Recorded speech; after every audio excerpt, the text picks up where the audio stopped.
হৃদয় সাহেব, আমরা এটা একটু কিভাবে অ্যালুমিনিয়ামের আলমিরাটা করলাম একটু আমরা দেখাই দর্শককে। জি স্যার, এটা আমাদের একটা কাঠের যে কাজগুলো করে আমরা অ্যালুমিনিয়াম দিয়ে সেই একই কাজগুলো করি। আচ্ছা, এটা আমাদের 4 পার্টের একটা ওয়াল ক্যাবিনেট আলমিরা, মানে ক্লোজেট বলা হয়। আচ্ছা আচ্ছা এই একটা পার্ট যেটা আমরা করেছি গ্লাস দিয়ে পাল্লাগুলো। আচ্ছা, এটা ভিতরে পার্টগুলো কি কি ব্যবহার করা হয়েছে একটু দেখি আর কি। এখানে আপনার এটা হ্যাঙ্গার ব্যবহার করা হয়েছে।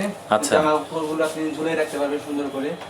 এর নিচে একটা ব্যবহার করা হয়েছে আপনি জুয়েলারি, পার্স। আচ্ছা আচ্ছা, এখানে মানি ব্যাগ, চশমা, ঘড়ি ইত্যাদিগুলো রাখার জন্য না? হ্যাঁ। তার নিচে আর একটা স্টুডিও দেওয়া আছে, এটা আপনি পায়জামাগুলা, মোজা। না, মোজা না, এখানে হলো সালোয়ার পায়জামা প্যান্টগুলো ভাঁজ করে ঝুলিয়ে রাখার জন্য, তাই তো? জি। আচ্ছা, এটা অনেকটা আপনার স্মার্ট অ্যাক্সেসরিজগুলো পাওয়া যায়, সেটাকে আমরা আপনার ম্যানুয়ালি করে দিয়েছি আর কি। ওকে, এরপর